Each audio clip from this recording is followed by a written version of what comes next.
Bonjour à tous et bienvenue dans cette vidéo où je vais vous apprendre à débugger votre code PHP. Alors pour la vidéo, je vais utiliser un projet de bloc sous Laravel que j'ai réalisé. Ce qu'on aimerait pouvoir faire, c'est lors de l'exécution du code, voir l'état de certaines variables ou stopper l'exécution du code à un endroit précis. Pour cela, il faut utiliser une extension PHP qui s'appelle Xdebug. Alors, on va se rendre sur le site de Xdebug, xdebug.org. On clique sur Install et on va dans Download. Alors, il faut vérifier en quelle version PHP nous sommes. Moi, je suis en PHP 7.3.14 en 64 bits utilisant le VC15. Donc PHP 7.3, VC15, 64 bits. Donc pour moi, c'est cette version qu'il faut que je télécharge. Hop là. Hop là.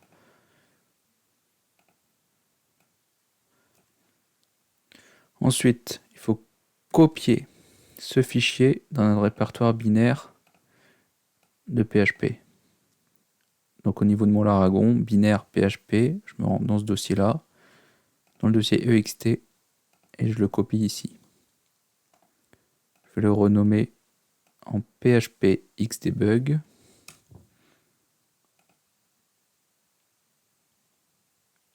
Ensuite, il faut modifier le php.ini. Moi, via Laragon, je peux le faire directement comme ça.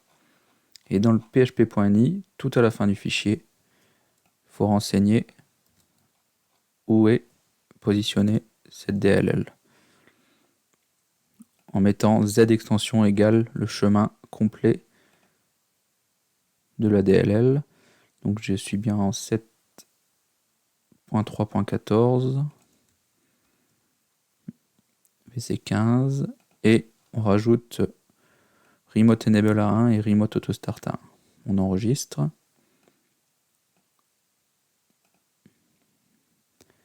Voilà. Après, je me rends sur mon Visual Studio. Ici, dans l'onglet Debug, je dois créer un fichier launch.json de PHP. On dit que le serveur Xdebug se lancera sur le port 9000. On laisse tout par défaut. On enregistre ce fichier. Maintenant, on peut positionner un point d'arrêt dans notre code. Imaginons que je veuille que mon code s'arrête ici lors de l'exécution. Je mets un point d'arrêt, un breakpoint. Je lance le débugage ici, Start Debugging. Je réactualise ma page. Et on voit que dans mon IDE, le code s'est arrêté exactement à ce point-là. Ici, on peut voir toutes les fonctions qui ont été appelées depuis l'index.php jusqu'à notre breakpoint. Ici, nous avons les valeurs de toutes les variables. Par exemple, la variable locale catEgID qui est nulle, le post qui n'est pas encore initialisé, et la variable this. On a les variables super globales avec leurs valeurs aussi.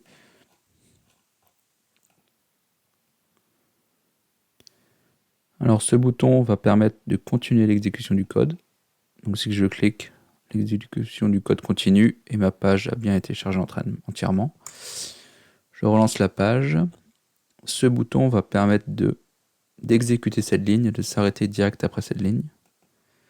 Donc si je teste, on voit bien que cette ligne a été exécutée puisque la variable post a été initialisée avec les postes en question.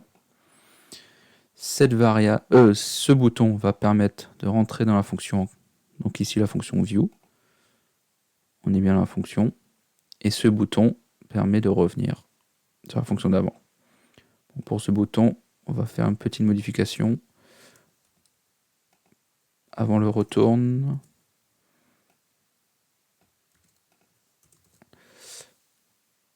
On va faire le view est égal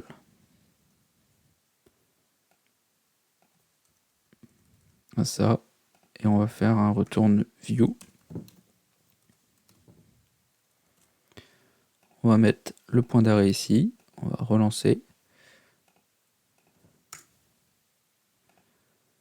On va refaire, on rentre bien dans la fonction, on sort de la fonction, donc il est sorti de cette fonction et a exécuté et s'est arrêté direct après, donc juste avant le retourne. Et ce bouton permet d'arrêter l'exécution. On voit que la page n'a pas été chargée. C'est tout pour cette vidéo. Vous êtes maintenant capable de débugger votre code grâce à Xdebug et Visual Studio Code. Merci et à bientôt.